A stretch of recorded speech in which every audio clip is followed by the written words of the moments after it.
Muito bem, vamos para o resumo da lição de número 9 com o título A Visão Bíblica do Corpo. Por que faremos essa lição e ela é muito importante? Porque nós precisamos ter uma visão bíblica do corpo, porque muitas das vezes há o exagero, né, de se condenar o corpo e achar que o corpo é algo ruim, e também tem a parte de imaginar o seguinte: não, Deus quer só o coração, Deus quer nossa alma e espírito, não importa o que se faça com o corpo. Então há dois extremos que nós precisamos corrigir e haver um equilíbrio para que nós possamos nos colocar diante de Deus.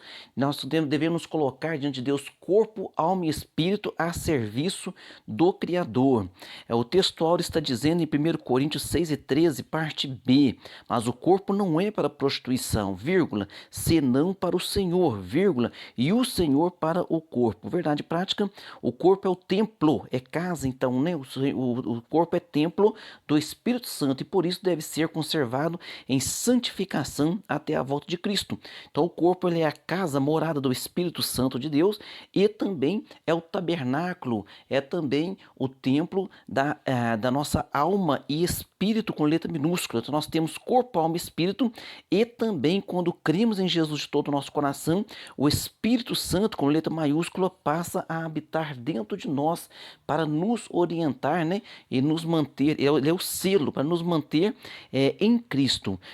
Leitura bíblica em classe se encontra em 1 Coríntios capítulo 6, versículo 12 ao versículo de número 20. E a introdução está dizendo: Deus criou o ser humano para o louvor da sua glória. Em vista disso, ele espera do homem regenerado uma vida de santidade. Contudo, os conceitos secularistas propagam uma forma de vida independente dos preceitos divinos, né? Então o homem sempre foi assim, né? O homem sempre quis a sua independência. Não, quem manda em mim sou eu, pastor não manda em mim, igreja não manda em mim. E verdadeiramente, né, pastor não foi feito para mandar na vida de ninguém. Igreja também não foi feita para mandar na vida de ninguém. Agora o Senhor Jesus sim, ele morreu na cruz do Calvário e é muito bom que ele nos oriente, é muito bom que nós sigamos as suas ordenanças, os seus passos e as suas ordens e orientações dadas pelo Espírito Santo. Parte primeira, a criação do ser humano. No item 1, a origem da raça humana. O homem é o único ser vivo criado à imagem e semelhança de Deus. Por isso, nossa declaração de fé, né, assembleiana, ela diz assim, ó, que somos criados por um ato sobrenatural imediato e não por um processo evolutivo. Assim, o homem Adão, que o Adão, né, foi formado do pó úmido da terra. É interessante notar que o uso do hebraico Adam denota nome próprio, mas também genérico, significando homens ou humanidade. Então Deus criou o homem do pó da terra e também criou a mulher da costela do homem. Então, o ato criativo de Deus. E quando Deus fez o homem ali, fez do barro, né, do pó da terra, diz a Bíblia que ele soprou em seus narizes o fôlego de vida. Então, dentro de nós tem uma fagulha de Deus. Dentro de nós chamamos de espírito com letra minúscula, né? Esse espírito é que faz o elo, a ligação para com Deus. Muitas pessoas chamam isso de consciência, né? Olha, a consciência fica pesada, a consciência acusa. Então, dentro de nós tem um termômetro.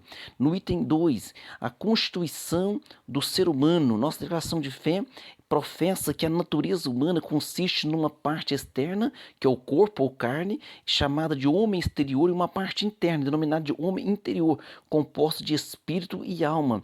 Então nós denominamos de tricotomia. Então nós entendemos que o homem ele é constituído ele é constituído de três partes, três substâncias: é espírito com letra minúscula, a alma e o corpo. Então nós entendemos dessa forma. E o próprio Senhor Jesus Cristo, quando esteve aqui na terra, né, porque ele teve a forma humana, então nós entendemos que Jesus, pela palavra de Deus aqui em Lucas 23:46, diz assim, ó: e clamando Jesus com grande voz, diz: Pai, nas tuas mãos entrego o meu espírito, com letra minúscula. Então Jesus, estando aqui na terra, ele estava então constituído de corpo, de alma e de espírito.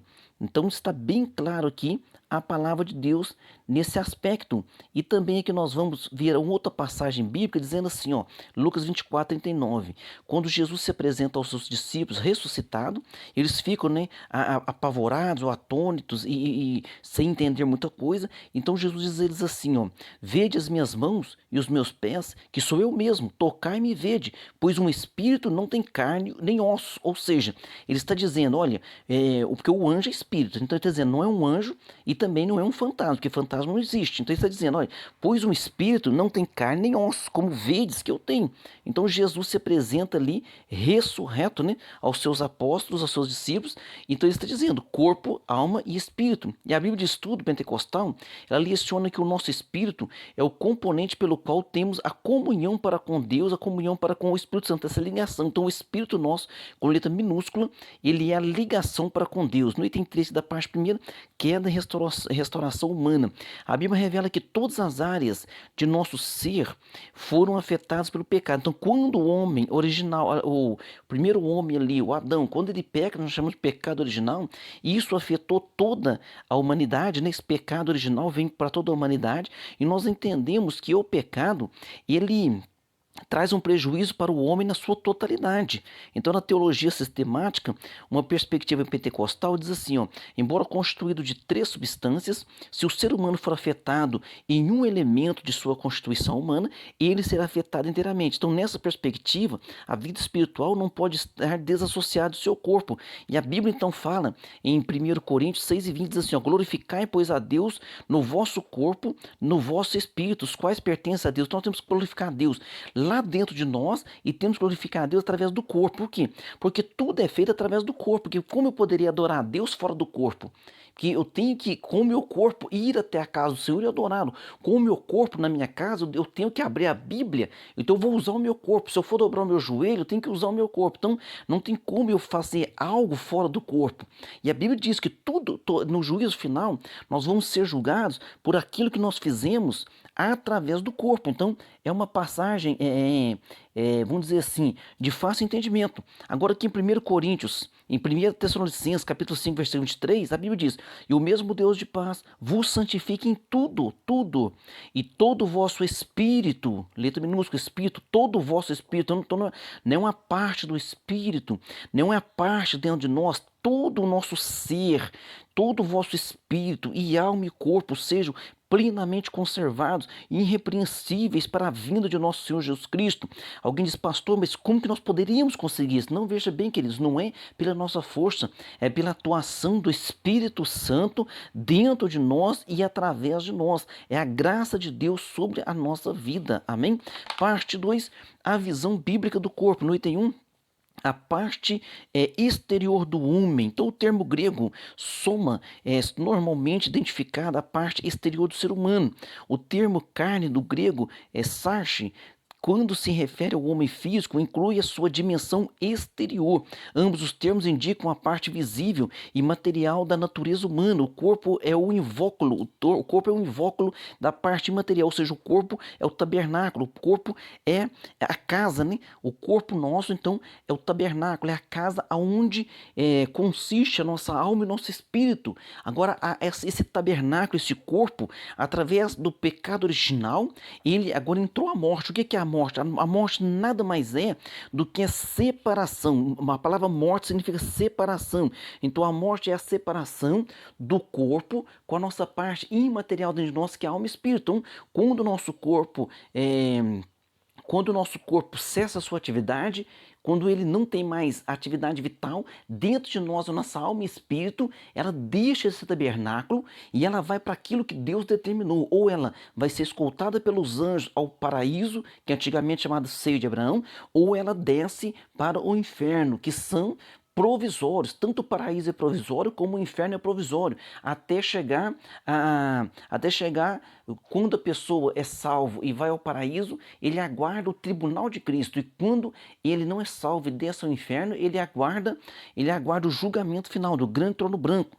Porque para que depois de julgado, aqueles que servem a Jesus passarão a eternidade com Jesus, aqueles que negaram a Jesus nesta terra passarão a eternidade longe de Jesus, e o lugar que passará a eternidade é chamado em Apocalipse de lago que arde com fogo e enxofre, também chamado de segunda morte.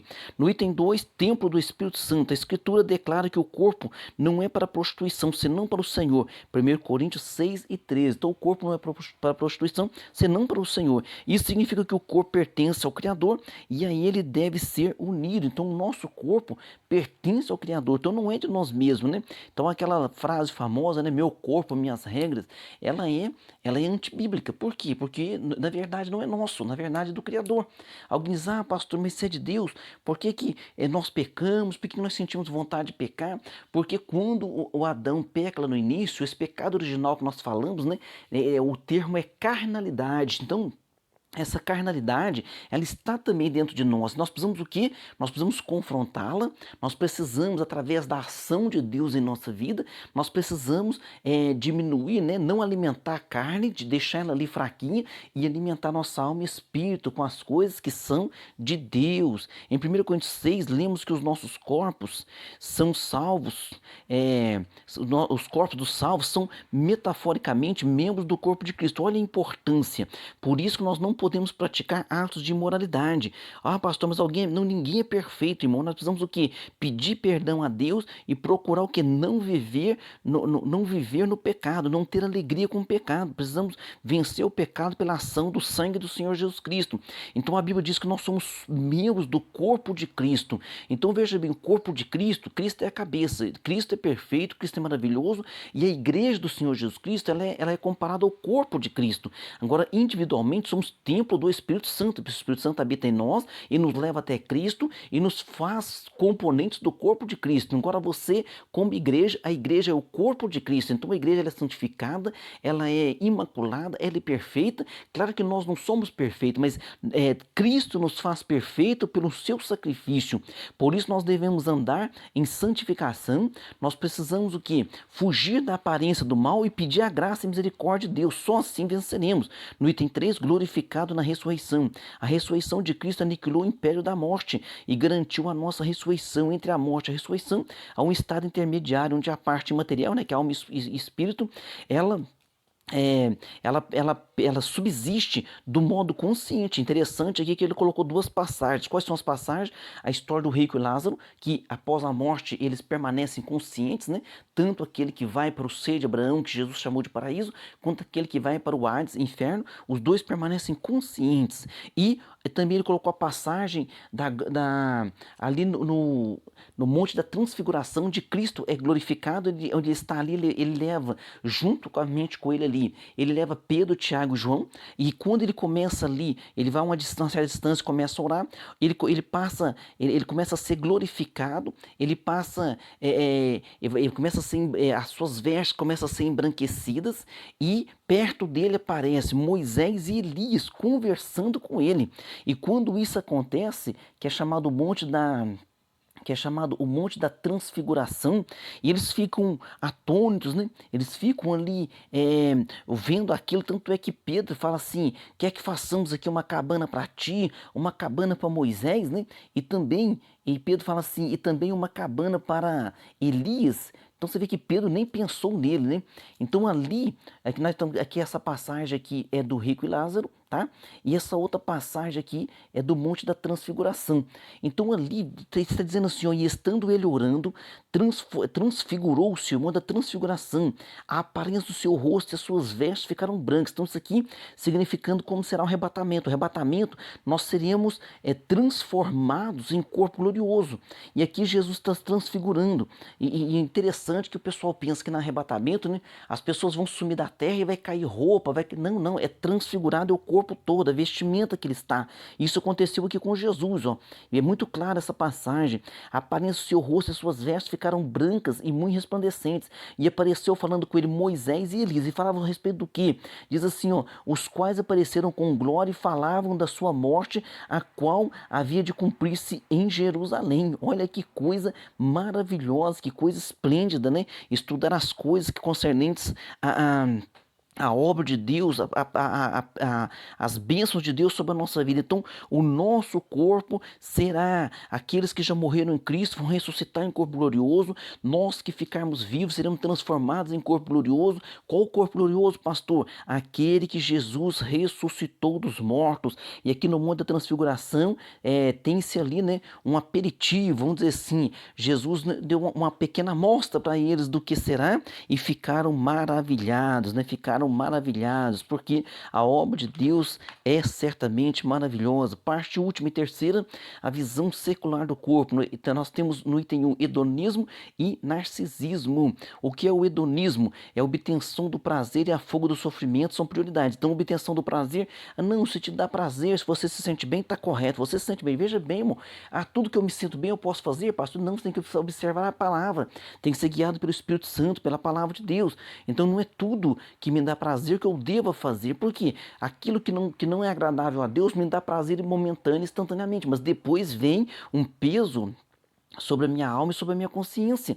E nós temos aqui o hedonismo, né, que é o prazer, em busca do prazer, ou pelo prazer pelo prazer, e nós temos também o narcisismo. O narcisismo, por sua vez, ele tem o quê? É um amor excessivo que uma pessoa tem por si própria.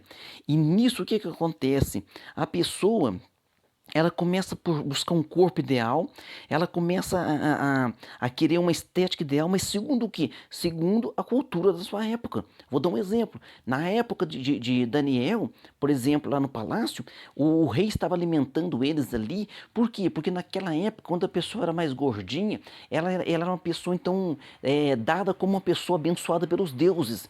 E as pessoas magrinhas, elas eram olhadas assim, diferentemente, dizer assim, mas essa pessoa ainda está bem com os deuses dela, não. Agora você vê, então é a cultura da época. Então esse narcisismo, ele trabalha de acordo com a cultura da época. Então nessa cultura nossa aqui agora, o que é imposto como corpo ideal, as pessoas estão atrás disso, em busca disso, e like na internet, né, e perturba sua alma por causa disso. Então seja liberto desse pensamento. Todas as coisas me são lícitas, mas nem todas as coisas convêm. 1 Coríntios 6:12, no item 2 aqui, a erotização e libertinagem. Ao formar o ser humano, Deus também criou a sexualidade. A sexualidade foi Deus que criou. Portanto, não se trata de algo impuro. O pecado não está na intimidade, no sexo, mas na perversão de seu propósito. Na nossa declaração de fé, nós declaramos que a relação sexual não é só para a procriação, mas também para o prazer dentro dos limites do matrimônio e do uso natural do corpo. Todavia, em nossos dias, a erotização do corpo é explorada nas mídias, nas artes, na música, na literatura. Então tem músicas que são completamente obscenas. Então você vê aquilo ali ou ouve aquilo ali. Então por quê? Porque é erotização. Estão erotizando desde pequenininha, das crianças. Por quê? Porque tudo tem uma fase, tudo tem a sua época, tudo tem o seu tempo. Nós não podemos, desde pequenininho, erotizar uma criança. Por quê? Porque isso vai causar um grande mal à sua vida. E agora está completando, dizendo aqui, ó, todas as coisas me são lícitas, mas eu não me deixarei dominar por nenhuma delas. 1 Coríntios 6:12. Então tem a parte A e tem a parte B. Não me deixarei dominar por nenhuma delas. Então na primeira parte A diz assim, todas as coisas são lícitas? Sim. Eu tenho liberdade de fazer o que quiser? Tenho. Mas nem todos convêm. Depois, tenho liberdade de fazer o que quiser? Tenho. Mas não me deixarei dominar por nenhuma delas. No item 3, liberdade e autonomia. A Bíblia atesta que o homem é dotado de livre-arbítrio. Isso indica autonomia para tomar as próprias decisões e se autogovernar. Somos livres, porém todos os nossos atos serão alvos do juízo divino. Então posso fazer o que eu quiser? Pode, mas Deus trará a juízo tudo quanto nós fizermos. Então nós temos que tomar este cuidado, né?